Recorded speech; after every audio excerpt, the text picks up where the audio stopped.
ನಮಸ್ಕಾರ ಸ್ನೇಹಿತರೆ, ಗೃಹಲಕ್ಷ್ಮಿ ಯೋಜನೆಯ 21ನೇ ಕಂತಿನ ಹಣ 2,000 ಅಷ್ಟೇ ಅಲ್ಲ ಕಣ್ರಿ, 22ನೇ ಕಂತಿನ ಹಣ ಕೂಡ ನಿಮ್ಮ ಖಾತೆಗಳಿಗೆ ಬರೋದು ಬಾಕಿ ಇದೆ. ಹೌದು, ಈಗ 2 ಕಂತುಗಳಾದರೂ ನಿಮ್ಮ ಖಾತೆಗಳಿಗೆ ಬರಬೇಕಾಗಿದೆ.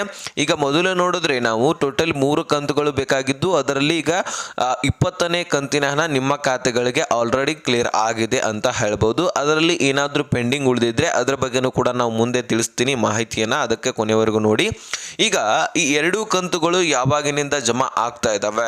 4,000 ಹಣ ಆದರೂ ಬರಬೇಕಾಗಿದೆ. ಅಷ್ಟು ನಮಗೆ ಹಣ ಬಂದರೆ ಬಹಳಷ್ಟು ಹೆಲ್ಪ್ ಆಗುತ್ತೆ. ಹಾಗಾದರೆ ಯಾವಾಗ ಬರುತ್ತೆ, ಏನು ಎಲ್ಲ ಮಾಹಿತಿಯನ್ನು ಈ ಒಂದು ವಿಡಿಯೋದಲ್ಲಿ ನೋಡ್ತಾ ಹೋಗೋಣ. ಲಕ್ಷ್ಮೀ ಹೆಬ್ಬಾಳ್ಕರ್ ಅವರು ಕೊಟ್ಟಿರ್ತಕ್ಕಂತಹ ಅಪ್ಡೇಟ್ ಆದರೂ ಏನು ಎಲ್ಲ ಒಂದೊಂದಾಗಿ ನೋಡ್ತಾ ಹೋಗೋಣ. ಚಾನಲ್ಗೆ ಸಬ್ಸ್ಕ್ರೈಬ್ ಮಾಡಿಲ್ಲ ಅಂದರೆ ಸಬ್ಸ್ಕ್ರೈಬ್ ಮಾಡಿಕೊಂಡು ನೋಟಿಫಿಕೇಶನ್ ಆಲ್ ಅಂತ ಸೆಟ್ ಮಾಡಿ. ಈಗ ನಾವು ನೇರವಾಗಿ ಟಾಪಿಕ್ಗೆ ಬಂದ್ಬಿಡೋಣ.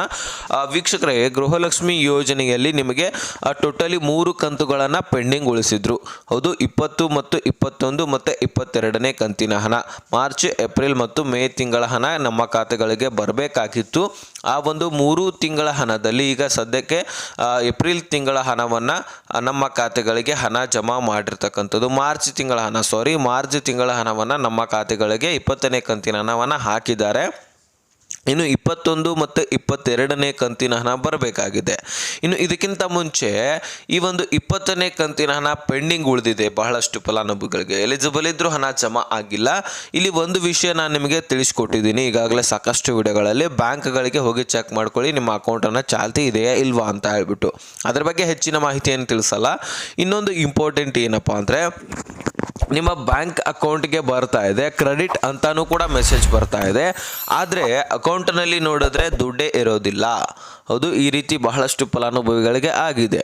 ಬ್ಯಾಂಕ್ ಅಕೌಂಟ್ವರೆಗೂ ಕೂಡ ಬರುತ್ತೆ ಹಣ, ಆದರೆ ಕ್ರೆಡಿಟ್ ಕೂಡ ಆಗಿರುತ್ತೆ. ಆದರೆ ಅಕೌಂಟ್ನಲ್ಲಿ ನೋಡಿದ್ರೆ ಹಣ ಚೆಕ್ ಮಾಡಿದ್ರೆ ಜಮಾನೆ ಆಗಿರೋದಿಲ್ಲ, ಹಣನೇ ಇರೋದಿಲ್ಲ. ಈ ರೀತಿಯೂ ಕೂಡ ಬಹಳಷ್ಟು ಫಲಾನುಭವಿಗಳು ಕೇಳ್ಕೊಳ್ತಾ ಇದ್ದೀರಿ. ಹಾಗಾದರೆ ಇದಕ್ಕೆ ಏನು ಕಾರಣ ಅಂತ ನೀವು ಕೇಳ್ಬೋದು. ಬಹಳಷ್ಟು ಫಲಾನುಭವಿಗಳದು ವಸ್ತುಗಳನ್ನು ಖರೀದಿ ಮಾಡಿರ್ತೀರಿ. ಯಾವ ಮುಖಾಂತರ ಅಂದರೆ EMI ಮುಖಾಂತರ, ಲೋನ್ ಮುಖಾಂತರ, ಅಥವಾ ಲೋನೇ ತೆಗೆದುಕೊಂಡಿರ್ತೀರಿ. ಹಣವನ್ನೇ ನೀವು ಲೋನ್ ಮುಖಾಂತರ ತೆಗೆದುಕೊಂಡಿರ್ತೀರಿ. ಈಗ TV ಆಗಿರಲಿ, ಫ್ರಿಜ್ ಆಗಿರಲಿ, ಟೆಜರಿಗಳಾಗಿರಲಿ, ಈ ರೀತಿ PC ಹೊಸ ಹೊಸ ಮೊಬೈಲ್ಗಳಾಗಿರಲಿ, ಈ ರೀತಿ EMI ಮುಖಾಂತರ ನೀವು ವಸ್ತುಗಳನ್ನು ಖರೀದಿ ಮಾಡಿರ್ತೀರಿ. ಅವುಗಳನ್ನು ನೀವು ಕಂತುಗಳನ್ನು ಕಟ್ ಮಾಡಿರೋದಿಲ್ಲ, ಅಂದರೆ ಅಮೌಂಟು ದುಡ್ಡನ್ನು ತುಂಬಿರೋದಿಲ್ಲ. ಹಾಗಾಗಿ ನಿಮ್ಮ ಗೃಹಲಕ್ಷ್ಮಿ ಹಣ ಏನಿದೆ ಅಲ್ಲ, ನಿಮ್ಮ ಅಕೌಂಟ್ಗೆ ಬಂದ ತಕ್ಷಣವೇ ಕಟ್ ಆಗಿಬಿಡುತ್ತೆ. ಹೌದು, ನಿಮ್ಮ ಖಾತೆಗಳಿಗೆ ಈ ರೀತಿ ನಿಮಗೆ ಗೃಹಲಕ್ಷ್ಮಿ ಹಣ ಜಮಾ ಆದ ತಕ್ಷಣವೇ ಬ್ಯಾಂಕ್ನವ್ರು ಏನು ಮಾಡ್ತಾರೆ, ದುಡ್ಡನ್ನು ಕಟ್ ಮಾಡ್ಕೊಂಡು ಬಿಡ್ತಾರೆ ನಿಮ್ಮ ಅಕೌಂಟ್ಗಳಿಂದ. ಈ ರೀತಿಯೂ ಕೂಡ ಬಹಳಷ್ಟು ಫಲಾನುಭವಿಗಳದ್ದು ಆಗಿದೆ. ಹಾಗಾಗಿ ಕ್ರೆಡಿಟ್ ಅಂತ ಮೆಸೇಜ್ ಬರ್ತಾ ಇದೆ, ಆದರೆ EMI ಕಟ್ ಆಗಿರ್ತಕ್ಕಂತಹ ಡೆಬಿಟ್ ಅಂತ ಮೆಸೇಜ್ ಬರ್ತಾ ಇಲ್ಲ. ಅದರಿಂದ ನಿಮಗೆ ಕನ್ಫ್ಯೂಷನ್ ಆಗ್ತಾ ಇದೆ. ನಿಮಗೆ ಕನ್ಫ್ಯೂಸ್ ಆಗಬಾರ್ದು ಅಂದರೆ ಒಂದು ಸಾರಿ ನೀವು ಟ್ರಾನ್ಸಾಕ್ಷನನ್ನು ಚೆಕ್ ಮಾಡ್ಕೊಳ್ಬೇಕು.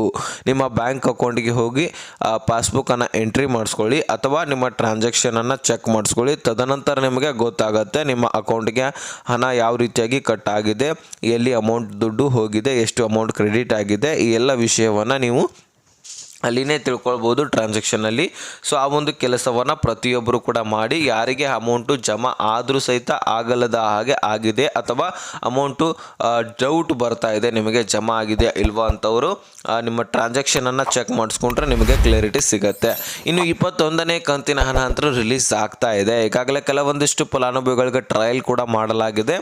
ಇನ್ನು ನಿಮ್ಮ ಖಾತೆಗಳಿಗೆ ಸ್ಪೀಡಾಗಿ ಹಣ ಜಮಾ ಮಾಡೋದು ಬಾಕಿ ಇರತಕ್ಕಂಥದ್ದು. ಇಂದು ಕೂಡ ಸಾಕಷ್ಟು ಫಲಾನುಭವಿಗಳಿಗೆ ಜಮಾ ಆಗ್ತಾ ಇದೆ, ನಾಳೆನೂ ಕೂಡ ಆಗುತ್ತೆ. ಇನ್ನು ಹೀಗೆ ನಿಮಗೆ ಕ್ಲಿಯರ್ ಆಗುವವರೆಗೂ ಕೂಡ ಜಮಾ ಆಗ್ತಾ ಇರುತ್ತೆ. ಇನ್ನು 22ನೇ ಕಂತಿನ ಹಣದ ಕುರಿತಾಗಿ ನಾವು ಮಾತನಾಡೋದಾದರೆ, ಈ ಒಂದು 22ನೇ ಕಂತಿನ ಹಣ ಸದ್ಯಕ್ಕೆ ಬರೋದು ಡೌಟು. ಅದರ ಬಗ್ಗೆ ನೀವು ಬಹಳಷ್ಟು ಫಲಾನುಭವಿಗಳು ಕೇಳ್ತಾ ಇದ್ರಿ. ಸದ್ಯಕ್ಕೆ 21ನೇ ಕಂತಿನ ಹಣ 2,500 ಕೋಟಿ ಫಂಡನ್ನು ರಿಲೀಸ್ ಮಾಡಿಕೊಂಡಿದ್ದಾರೆ. ಆದರೆ 22ನೇ ಕಂತಿನ ಹಣ ಸದ್ಯಕ್ಕೆ ಬರೋದು ಡೌಟು ಅಂತಕ್ಕಂತಹ ಮಾಹಿತಿ ಸಿಕ್ಕಿರ್ತಕ್ಕಂಥದ್ದು. ಸದ್ಯಕ್ಕೆ ಅಂದರೆ ಈ ಒಂದು ತಿಂಗಳಲ್ಲಿ ಬರೋದು ಡೌಟು, ಜುಲೈನಲ್ಲಿ ಬರುವಂತಹ ಸಾಧ್ಯತೆ ಇದೆ. ಒಂದು ವೇಳೆ 21ನೇ ಕಂತಿನ ಹಣ ಸ್ಪೀಡಾಗಿ ಹಣ ಜಮಾ ಮಾಡಿ ಕ್ಲಿಯರ್ ಮಾಡಿದ್ದೆ ಆದರೆ ನಿಮಗೆ 22ನೇ ಕಂತಿನ ಹಣ ಕೂಡ ಬರ್ಬೋದು ಇದೇ ತಿಂಗಳಲ್ಲಿ. ಆದರೆ ಪ್ರಾರಂಭ ಆಗಿರುತ್ತೆ ಅಷ್ಟೇ, ಆದರೆ ಕ್ಲಿಯರ್ ಆಗಿರೋದಿಲ್ಲ. ಆ ರೀತಿ ನಿಮ್ಮ ಖಾತೆಗಳಿಗೆ ಹಣ ಬರ್ಬೋದು. ನೋಡೋಣ, ವೇಟ್ ಮಾಡಿ. ಮುಂದಿನ ದಿನಗಳಲ್ಲಿ ಏನೇನಾಗತ್ತೆ ಅಂತಕ್ಕಂತಹ ಒಂದು ಮಾಹಿತಿಗಳನ್ನು ನಾನು ನಿಮಗೆ ತಿಳಿಸ್ತಾ ಇರ್ತೀನಿ. ಅದಕ್ಕೆ ಚಾನಲ್ಗೆ ಸಬ್ಸ್ಕ್ರೈಬ್ ಮಾಡಿಕೊಂಡು ನೋಟಿಫಿಕೇಶನ್ ಆಲ್ ಅಂತ ಸೆಟ್ ಮಾಡ್ಕೊಂಡ್ಬಿಡಿ.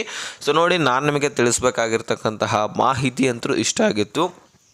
ಇದನ್ನು ಹೊರತಾಗಿಪಡಿಸಾಗಿ ಏನಾದರೂ ನಿಮಗೆ ಡೌಟ್ಸ್ಗಳಿದ್ದರೆ ಡಿಸ್ಕ್ರಿಪ್ಷನಲ್ಲಿ ಇನ್ಸ್ಟಾಗ್ರಾಮ್ ಲಿಂಕನ್ನು ಕೊಟ್ಟಿರ್ತೀನಿ, ಅಲ್ಲಿಂದ ನನಗೆ ಮೆಸೇಜ್ ಮಾಡಿ ನಾನು ನಿಮಗೆ ರಿಪ್ಲೈ ಖಂಡಿತವಾಗಲೂ ಕೊಡ್ತೀನಿ. ಎಷ್ಟು ಅಪ್ಡೇಟ್ ಸಿಕ್ಕಿದ್ರೆ ನೆಕ್ಸ್ಟ್ ಮಾಹಿತಿ ಒಂದು ಶಿಕ್ಷಕನು ಅಲ್ಲಿ ತನಕ ಬಾಯ್ ಬಿಡಿ ಫ್ರೆಂಡ್ಸ್.